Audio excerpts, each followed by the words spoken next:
Captain Jurgaitis is heading north at 24,000 feet over the Baltic Sea towards Finland.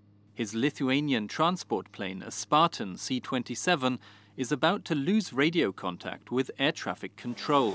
We now speak to the ATC, but when we fly into the Finnish territory, we stop to speak to any ATC, and we will just fly silently.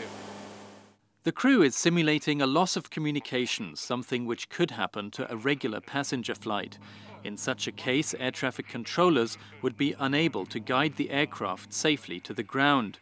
Sending up fighter jets to make contact would be the fastest way to find out what's happening on board and to assist the pilots to a safe landing. This is the scenario at the 11th Baltic Region training event.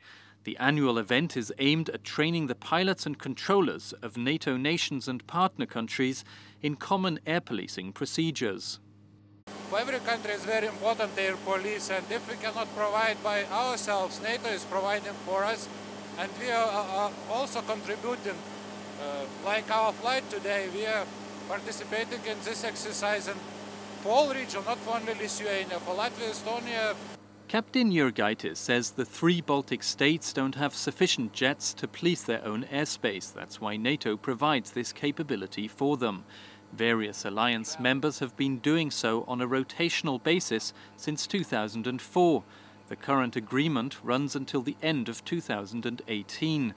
For the Chief of Staff of the Lithuanian Air Force, it's a good example of NATO's smart defense concept, which encourages allies to pool and share capabilities. Maintaining their own fighter jets would be uneconomical for the three Baltic states, he says.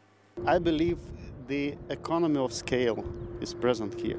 If one of the nations is not able to provide the certain capability, then the another nations coming to help us. That is important. The money saved by the Baltic states through this display of alliance solidarity enables them to contribute to NATO in other ways, such as by providing specialist forces and capabilities in Afghanistan. We have an air advisory team over there, so already second year we're providing some training for Afghans how to use helicopters Mi-17. So we provide them with training how to maintain them, how to fly them, and of course how to plan the missions.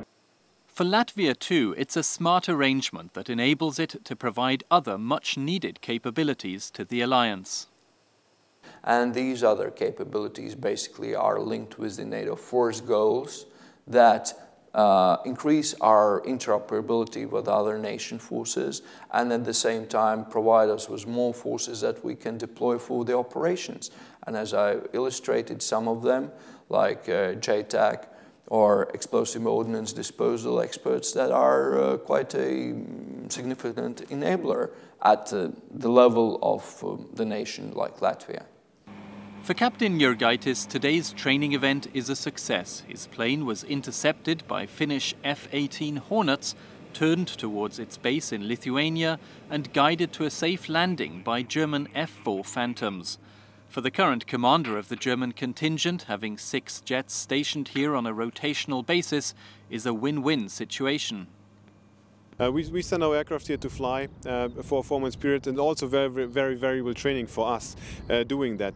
We get, like you could see on the Bright exercise today, we get to train to interact with different nations that are not only NATO members but Partnership for Peace nations, and obviously with the host nation supports the CSC and Kamivala, and also that is one capability that has a host nation, and they obviously provide that. And that's, I think, it's a win-win situation, especially when you look at the training we have out here and for the training of the men and women of the armed forces of the three Baltic states. But it's not just in the Baltics where alliance members are assisting each other in this way. Italian Eurofighters provide the air defense for Slovenia and Albania. Luxembourg and Iceland too have their skies policed by NATO. With such arrangements, the alliance is trying to balance its political and military needs in difficult economic times. I'm Mike Mühlberger reporting from Šiauliai Air Base in Lithuania.